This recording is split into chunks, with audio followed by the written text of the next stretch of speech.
Michigan brutalized Hawaii on Saturday. I'm taking Michigan in this game, but I don't think everybody's going to be jumping. I don't follow point spreads, but you mentioned a point spread earlier. I think UCF might keep this game closer than people expect because, one, UCF's better than Hawaii. And also, I think Michigan may be looking ahead, maybe thinking, oh, we took care of Hawaii easily, maybe looking a little bit past UCF. But I could see UCF sticking around this game for a while. I'm taking Michigan. Are you okay? I mean, I'm sorry, but you must have gotten the fever. You must have gotten the UCF fever because I don't think this game's going to be close. I'm sorry. I mean, I think Michigan right now is showing that they're a top 5 team. Are you okay? Oh, you got I think we've shown that, Michigan obviously is a top 5 team in the late recent AP poll. You look at the fact of what they were able to do with that defense. I mean, they got pressure on Hawaii's quarterback all the time. They were in his back pocket practically. Jabari Peppers was in there as well. I just think that, if UCF was another year into the Scott Frost era, I think this game might be a little closer. I don't see this being the case. I think, they'll take advantage of some of the youth that is on this team. I think they will. The tempo may throw them off for a little bit for a couple of drives, but I think really afterwards, I think really they're going to take care of business. And offensively, again, we saw what they were able to do. Wilton Sprite did an amazing job. Really, no one was in the backfield to give him any sort of pressure. Had tons of time to find things, except for that first interception on the first throw of the game. Practically, he commanded that offense really well. So I expect Michigan to roll. I don't know if they covered the 35-point spread, but I expect it to be a pretty convincing win. Jimmy the Greek with the hot takes. Michigan over 300 yards rushing in that game also. Yes, and that's something. And I think this stands out. That stands out to me because Michigan hasn't had a 1,000-yard rusher since Fitzgerald Toussaint, which is about 3 or 4 years ago. They need to continue to have a rushing attack. Listen, if UCF is going to have any chance in this game, what they've got to do, like I said, they've got to get pressure on the quarterback. They've got to make the quarterback make some mistakes. They got to get the crowd out of the game right away because that's going to be a hostile environment. And you've got 100,000 fans there. You're going to have to make sure you take advantage of that. And I think defensively as well, they're going to have to keep up the pressure. They're going to have to move.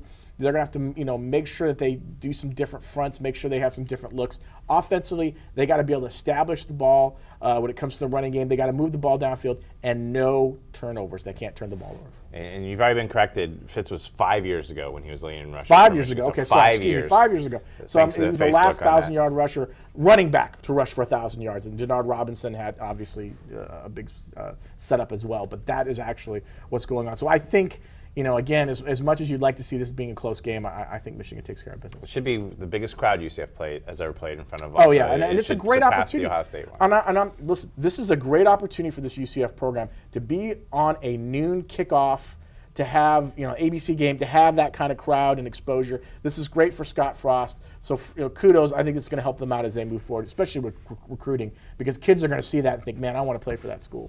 Part of the reason you haven't slept much is because of the next school we're going to talk about, Florida State. They return home for a official home opener. Yes. They had their pseudo home opener here in Orlando with that crowd.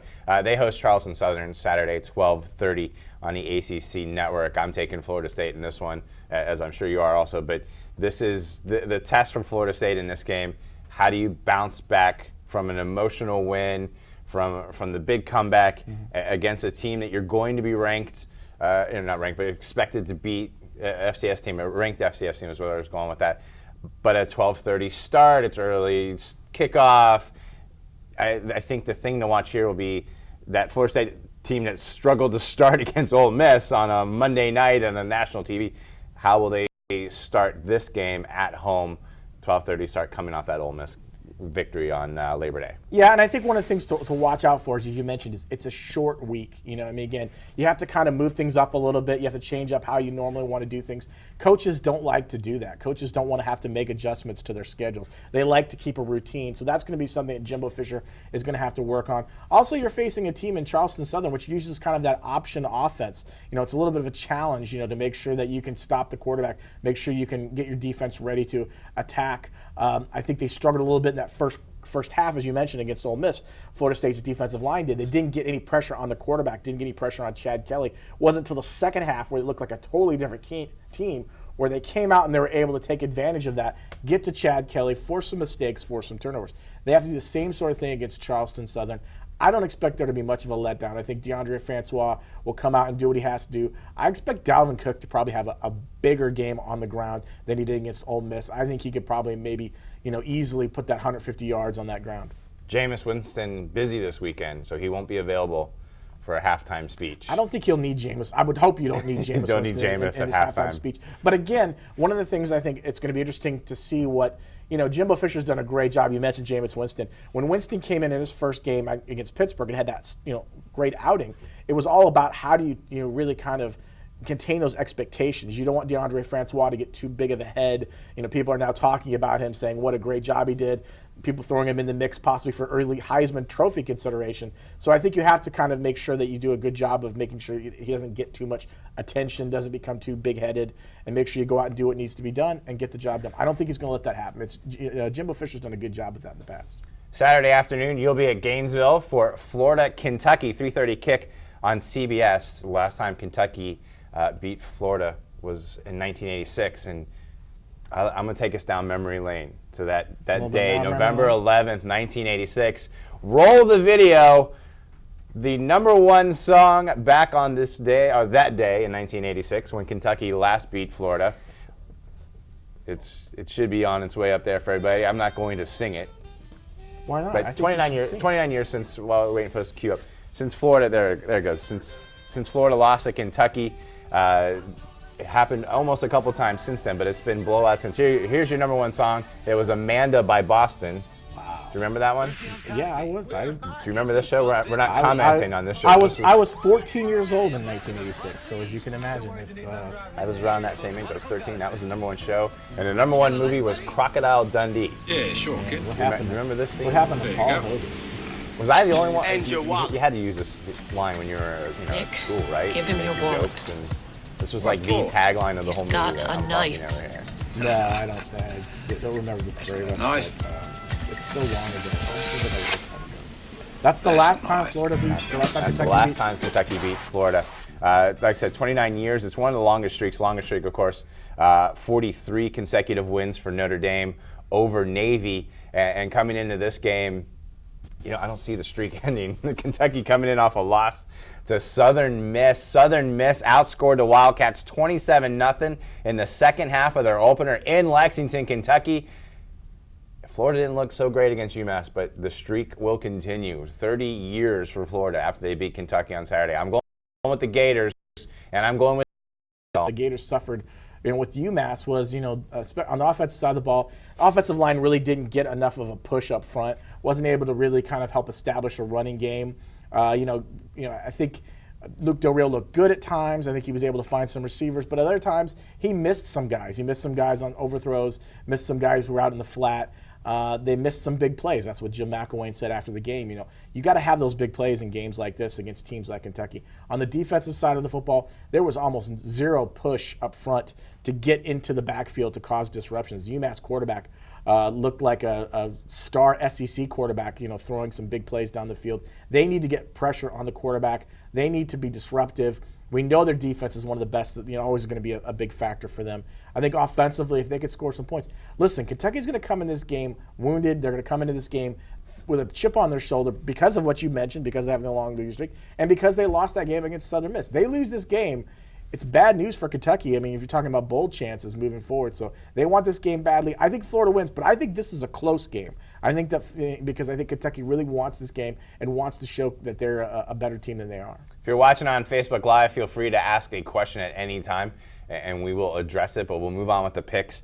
And there's an excitement brewing in South Florida. Over 60,000 fans for the Miami Hurricanes opener against FAMU. There's a belief. There is a desire to watch the Hurricanes. I mean, the stadium is beautiful now with the canopy roof and, and the new seats, but over 60,000 came out to watch Miami play. You can expect a similar crowd this week for FAU, but they saw a Hurricanes team that looks a lot different. Granted, it's FAMU, but still, you got to win these games. But a Hurricane team that looked confident, that executed, that looks like, you know what, maybe Mark Richt has already had an impact on this team. Well, you can already see the impact. We talked about off the field last week where they sold over 41,000 season tickets. We're talking about on the field. Listen, Miami was ranked in the AP Top 25 this week for the first time since 2013. So Mark Richt already making an impact on the field with that, even though it was against a team like FAMU. It was an opportunity for them to get a big win and impress some people to pull them up in the AP poll. I think, again, they're going to win this weekend. I think what we saw a little bit from that game was Brad Kaya coming out and performing well as Mark Richt was directing the offense. I think the thing that impressed me the most was Kaya was able to go 3 for 3 on third downs. That's something that he's had to work on a little bit, getting that third down, getting those completions in the red zone, taking advantage of red zone, getting touchdowns, not just settling for field goals, and making sure you're able to get the offense moving. I think defensively, to me, moving in the next couple of weeks, that's where it's going to be a concern from Miami because they lost some talent with some suspensions in the last week or two. So they're going to need to make sure some of those young guys, which they were able to play against FAMU, are going to get bigger opportunities here against FAU. FAU Miami at 6 p.m. start down there in Miami on the ACC network. Going outside the state for a couple games now. Now, I grew up in northeastern Ohio. I have family that is from the mining area of Pittsburgh, so I know what this next game that we're going to talk about used to mean. Penn State at in 1890, care for either of them, which we didn't in my house, but they're meeting back up. It's the beginning of a 4-game series. Pitt won the last game 12-0, which matters nothing except for the fact that they can make 2 in a row in the rivalry. Penn State comes in. They struggled a little bit at times at Kent State, able to pull away. Pitt, the big story on the weekend, of course, James Conner coming back from injury and cancer to score 2 touchdowns in the Panthers' win over Villanova. I'm going with Pitt in this game. I'm going with the home team, and I was shocked at your pick when it comes up. I think James Conner continues this great story and can be the difference maker in this game, and I'm not entirely sold yet on this Penn State team. Well, I think, when you look at what Penn State's been able to do, I mean, James Franklin is coming over, taking over this program. I think it's a little bit of a struggle for them, especially early on. You talked about what they've been able to do. Pittsburgh obviously coming out, having a great performance opening week. James Conner, emotional lift for them as well. This is a huge game for Pittsburgh. I mean, they need to get this game. I think having a win over a Power 5 opponent would do a lot to maybe boost them, their standings. They may even find them way in the top 25, depending on what happens. And I think the ACC would love to see them get a win. I think Penn State needs this game. They need to be able to have a strong showcase. They need to be able to get a Power 5 win. The Nittany Lions have not done really well on the road under the James Franklin era. I think there's something like 2-6, and during his time period there as well. But again, I kind of think Penn State might have a chance in this game. You have Penn State now? Oh, is it Pittsburgh? You had Pitt. Pitt. The graphic says Pitt. Sorry, Pittsburgh. That's what I mean, Pittsburgh. Matt picks Pitt. I told you I had little sleep this week. You got to work on your schedule. Someone needs to do something and get a little more rest and not in here all the time. Do you want me to tell you who you picked in this next one? Yes, we just give my picks so I can just figure out who. Western Kentucky at Alabama, 3:30, ESPN 2. You know who you picked in this one? Yeah, I know who I picked in this one. I'm actually this is a game I picked. I'm looking forward to it. I think if we weren't talking about Houston so much, we would be talking about Western Kentucky as maybe the top team, one of the top teams in the group of 5. This is an offense that has shown brightly under Jeff Brom.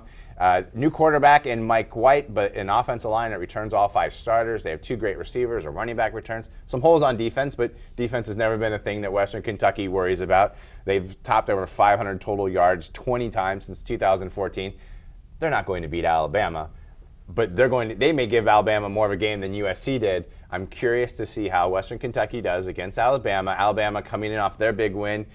Obviously, they don't want to let down, but Western Kentucky, they intrigue me on offense, and I'm looking forward to seeing what, if anything, they can do against this Bama D, which is obviously loaded with talent, as we saw on Saturday night. Yeah, I mean, you mentioned, I think this Western Kentucky team is obviously a lot better than people think they are. And I think we've seen what Jeff Brom has been able to do with this program. You mentioned, I mean, they've had an outstanding run under him, and what they were able to do in the last, decade or so under a couple different coaches.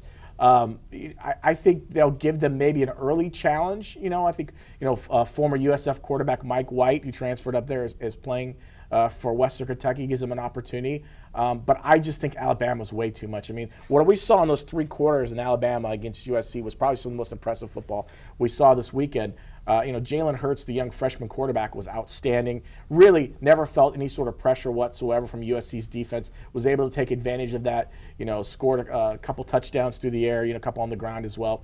I think defensively, one of the things that Alabama always does really well is they apply pressure, and they're going to try to pressure Mike White and make him to make mistakes. And I think that's how Alabama gets the advantage, because they'll get the turnovers, and then they'll take those turnovers and turn them into points. We have 2 Facebook comment and a question. Jeff Ruda says WKU will get crushed, so they don't believe. Yeah. He doesn't believe that they may end up being crushed I by think the they score, will, but I think early on, there'll be a little bit of a maybe you think Western Kentucky come out with a little bit, but I think eventually in the end they get blown and they'll have a better entrance than USC's, because USC's entrance was just all over the place. We do have a question going back last week. Les Heinen asked the UT Texas Notre Dame game in the end zone. He was asking your opinion.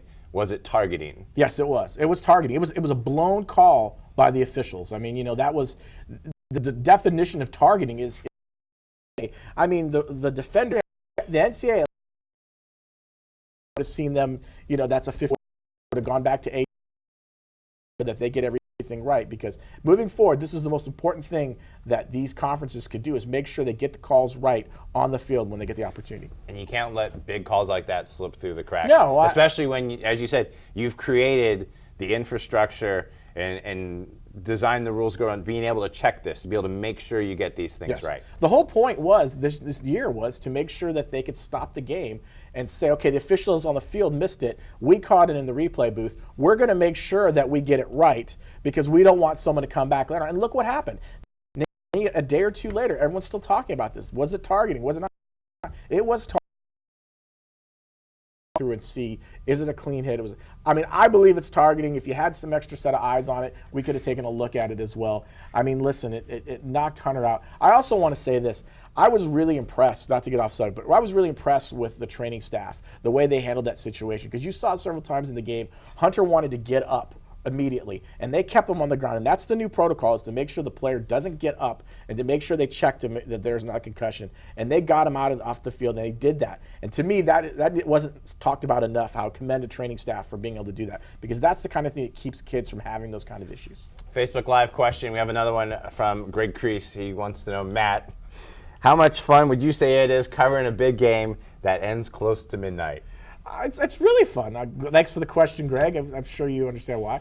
It's really fun. Again, as a writer, sometimes deadlines are never our friends, and sometimes it can be really stressful to have to come up with a story right at the deadline. But to be honest with you, whether it's in the morning or whether it's at night or whatever, a great game is a great game, and as much as you're. The thrill of it all is the players are excited, everyone, the fans are excited. We as writers are excited too by the end, because there's a lot going on. There's a lot of adrenaline moving. You don't get home till 2:30 or 3, and you may not get to sleep for another hour because you're still kind of off that adrenaline high. So to me, it's always fun, no matter what time it is, to catch a game like that. And then on Wednesday, you still have red eyes, because you still I still have red eyes. I did not go to the game because I had an engagement on Tuesday morning with my daughter starting VPK, and I knew it was going to be late, but. When you're at the game, it almost doesn't matter. Deadlines matter because you have to get stuff, but if it's a good game, it doesn't matter how late it goes. It doesn't matter. And, I to go back and not to speak too much on it, but, that game Monday night, by the way, was a great example of showcasing the city of Orlando. We saw what Orlando was. ESPN had that game. To see the stadium, that was the reason why they spent the money to do what they were doing, to keep that stadium there. It was great to see that, great to see all the fans in there. And the atmosphere was probably, I think you and I talked about this, probably almost comparable to the 2011 Florida State and Notre Dame bowl game. Just electric when you got on the field, and the crowd stayed to the entire game. Thank you for the question. Any more questions on Facebook Live, you can ask them as we go on. We still have some Twitter questions. 2 more games I want to touch on. Picking the games this week to talk about was tough. We talked last week, week 1, there are games we couldn't have, we had to cut off games that were interesting. There is not a single game this week matching top 25 teams. There's only one top 25 team in the AP that is even on the road this weekend. That's the kind of weekend we're looking for. I compare it like this. Last week was like a great episode of Game of Thrones, and this week is like watching Murder, She Wrote.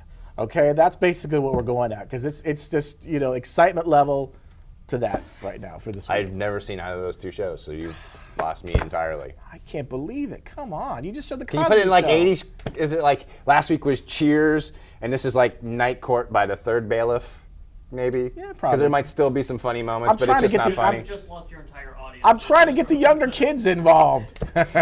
People on Facebook Live going, how do these people even know how to log on to Facebook? Arkansas is at TCU, 7 p.m. on Saturday on ESPN. The first time they have met since 1991. They used to be in a conference together called the Southwest Conference. Both teams struggled last weekend. Arkansas barely edged out a win against Louisiana Tech, 21-20. TCU gave up, I just need to look at 41 points to South Dakota State. Gary Patterson, known for defense, maybe not so much anymore. So both teams looking to get a little footing this week as Arkansas visits TCU. I'm taking the Horned Frogs in this one because the offense, they still scored 59 points last week. I think they'll correct some of those things on defense, and it's at home. So I'm going with TCU, but interested in this game because of those first week games for each of them to see which one maybe is more for real than the other to worry about since they both struggled in their opener. Well, you know, coaches always, the cliche is always that it's the difference between week 1 to week 2. That's where you make your biggest improvement. I think it'll be interesting to see that. Listen, I'm taking TCU. You look at what Kenny Hill did last week. I mean, he's already seen Arkansas once before when he was a quarterback at Texas A&M. We kind of forget the whole Kenny Trill thing that happened when he was at Texas A&M. Now he's at TCU. He had a great first game as well, putting up a lot of points, a lot of yards. I think he'll do the same sort of thing against Arkansas. I think the concern, as you mentioned, for TCU has to be defense on the defensive side of the football. Too many yards, too many points. They've got to be able to stop that because, again, when you get into the Big 12, not just this weekend, but when you get into the Big 12 schedule, you're going to be facing teams like Oklahoma, Baylor, Oklahoma State. You're going to be facing a lot of high-scoring teams. You're going to need to do a better job of stopping those teams because they're going to just continue to put points up, and you're going to have to keep outscoring them, and that's not what a coach really wants to do, especially what Gary Patterson doesn't want to do. The NCAA record for fans at a college football game, 115,109 for Notre Dame at Michigan back in 2013. That record will be broken on Saturday night, barring some sort of weather anomaly, as Virginia Tech and Tennessee take on in Bristol. And I learned today it's not in Bristol, Connecticut. It's in Bristol, Tennessee. Apparently there's a NASCAR track there. If you were a NASCAR fan, you would know that. I always thought they raced in Bristol, Connecticut, and I always thought it was weird that they would race. It's not always about ESPN. It is for this. It's called college football's biggest ever. I guess they're going to be sitting around the track, and the football game is going to take place in the middle. And it's going to be the ABC game, 8 p.m. on Saturday night. Virginia Tech's defense forced 4 turnovers and a safety, and their win against Liberty. Everybody knows what Tennessee did. They struggled with Appalachian State. If they struggle in this one, then we're just going to be concerned. If they lose this one, real concern in Tennessee. I'm taking the Volunteers in this one. I think they get over that hiccup, that first game jitters. Appalachian State, a better team than people may realize. They'll be ready for this one. 150,000 people, and it's in Bristol, Tennessee, as I've now learned. So it's kind of a home game. But I'm picking Tennessee in this one because I think they're better than they showed us against Appalachian State. I think Tennessee wins this game. I mean, I think obviously, the first week there's got to be some concern coming off of that game. Offensive line for Tennessee gave no protection whatsoever for Joshua Dobbs. I mean, they've got to fix that problem. They've got to be able to get him some time to find the football. He's a much better quarterback. I think they'll win this game. I think this will be a close game again because I just think that Virginia Tech is a better team than what people are giving them credit for. I like Tennessee. It's at home. They win this game. A couple of Twitter questions, but one more question on Facebook Live right now, and it's from Jeff. He says, what team was the most impressive in their opener? So it's our chance to pick perhaps a team of the week on the fly. In week 1, who was the most impressive for you? Texas. Texas was most impressive to me. I mean, you think about what Texas has looked like the last 2 seasons offensively. They couldn't find a quarterback, and now they've got Shane Buechele, and you saw what they did, over 50 points. Again, able to push the ball down the field. The offense looked exciting. The big 18-wheeler, Tyrone Swoops comes in. I think Texas looks like a team that's really back and a team that can really contend for a Big 12 title. For me, I'd say Texas and Houston, probably the biggest wins on the weekend. Alabama, the biggest statement on the weekend. But the biggest win to me was Florida State, just the second half. Mm-hmm. But if you look at what Florida State did in that game, here in Orlando on Monday night, down big to Ole Miss, blinked and do that for 4 quarters. One of the second half of that game. About to lose in week. Preseason polls, do they skew the polls which come out later in the season? No, I don't think that they skew the polls that come out later in the season. I do think you have to take preseason polls with a grain of salt. I mean, I don't think they're that useful. I think what they're useful for is for matchups for television. Oh, yeah. You know, I mean, when you look at a team that looks at this past weekend and says, okay, this number 1 or this number 6 or whatever, meet up. If you did away with those preseason polls, you wouldn't have any of that, and I think that would lose a little bit of the excitement for TV executives. So I think they'll keep the preseason polls. I just think people need to understand from the first couple weeks, these polls don't mean a whole lot, and they don't really mean a lot until you get into the college football playoff poll, because that's the one that matters to the teams that get into the playoff. I think back in the day, and Auburn fans certainly can remember when they were unfavorably ranked heading into the season and never able to get the respect and get over it. And that was when polls still carried the weight that they do. Now, in theory, this AP poll is nothing but window dressing. It's just for people to say, "Hey, we beat this number team." Or there's a trophy associated with it. But it's not. But I mean, if you're talking about the playoff, yes, it's going to be that's people all that who really are matters. supposedly not looking at polls, not looking at these sort of things. Yes, it may skew an impression. Certainly, a Houston win over number 3 Oklahoma means more than a Houston win over Oklahoma because it's number 3. The polls aren't going away. And since they don't have the same impact, I don't worry about them as much as I used to. I used to be very much against preseason polls. Week 6 is when the first poll should come out but like I said, it's TV executives. It's us too. I mean, it's everything. It's anybody that deals in media. In college football. You need to be able to point out the top teams and the top rankings, and 5 is playing 3 and that sort of thing. So I appreciate the question. It's a great question, and it seemingly now comes up like every year because the preseason polls are wrong every year. This one they were all wrong on week 1. All right, this is a good question. Jordan McPherson says, how many bow ties is too many bow ties, if there is such a thing? And Matt, I know your answer to this, but go ahead. And there is never too many bow ties. Bow ties are a necessity all the way. Right here, including my dog Winnie, who has her own bow ties that she wears sometimes when I'm at home working. So never too many bow ties. That's the shot that's going to drive up the ratings. That's the shot right there. Everything else we did, it all comes down to that photo. By the way, Winnie, you get your SAG card now, so don't worry about it. Last question. Let's move on. Kyle Spicer. I should read these names before we do the show. What conference stands the best chance of sending 2 teams to the college football playoffs? Certainly something we've discussed different times over the past few years. Are there any conferences? Is there a conference right now that you could see sending 2 teams? I have one, but I'll let you go. I would say ACC. I mean, I think you look at Clemson and Florida State. I know they play each other, but at some point, let's say whoever gets the loss has one loss. If they go undefeated the rest of the way, they could still find their way somehow back into that mix. I think the SEC, Alabama's, right now they're the top team. Right now I don't know if there's a strong number 2 team out of the SEC. And again, you have to look at how that would all play out as well. So you're looking at ACC. Maybe you could get SEC. But I think at this point, those are probably again, Ohio State and Michigan play each other, but I just don't necessarily think that they could get 2 teams in for the Big Ten. I would say ACC because Florida State and Clemson, and Florida State will have the win over Ole Miss. Clemson has the win over Auburn, and they play early enough in the year. I mean, it's late October, but they'll still have a few games.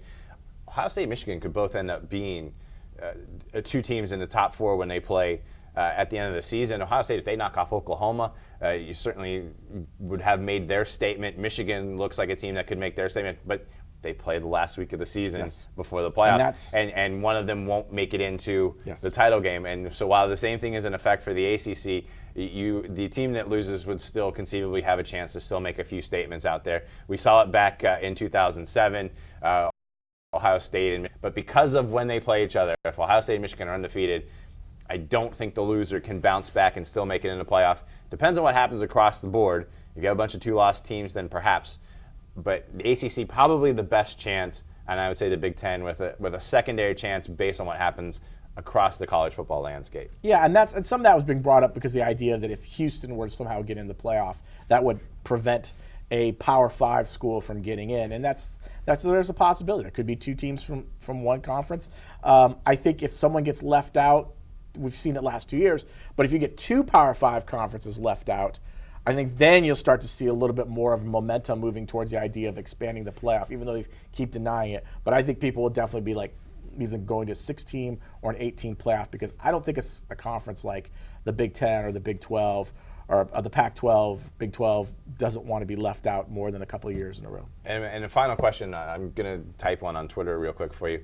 Is Houston a viable player into the playoff, do you think? Yes, but they have to win out, and they have to have some help. Because, I mean, they'll play Louisville later in the season, and that's going to help. If Louisville's undefeated when they meet up, or Louisville only has one loss when they meet up, that's going to help them. I think what they need help from is from the American. I mean, the American needs to have a strong season. They need to get some teams up there that are playing well and win some big games. Like last year when three like teams last were year in the when top teams 25. top 25. Because that's really going to help push Houston into that mix. If they don't, if the American's really weak and they don't have any top 25 teams or anyone even in top 40, I think that's going to hurt Houston's chances moving forward. Houston, no matter what, has to go undefeated. Yeah, and you talk about early losses not having an effect. Sometimes early wins people can forget, and as the season goes on, and Houston and Oklahoma needs to continue to do, and Oklahoma needs to do well, because if they struggle and lose 2 or 3 games, that hurts Houston's chances. But as Houston beats up on teams that the average Joe football hasn't heard of or doesn't know much about, that kind of it will lose its luster. So they need Oklahoma to be 12-1 and Big 12 champs, and they need Louisville to be undefeated or only have one loss when they play them, so they at least have those statement wins. So people don't forget about a great win for Houston, and that really was. I mean, a program-defining win on Saturday. It even has the signature play, the 109.5-yard missed field goal return. But it's a long season, and even if they win out, people will forget about the impact of that when they see them beating up on teams that aren't in Power 5s the rest of the way. But for now, we say they're a player. They're a player. For Matt Marshall, I'm Brant Parsons. We do this every Wednesday at 3:30. We take your Twitter questions, your Facebook Live questions, and we make our predictions for the week. I know there are no top 25 games this weekend, but there's still some great games. Enjoy them, watch them, and we'll be back here next Wednesday right here at OrlandoSentinel.com.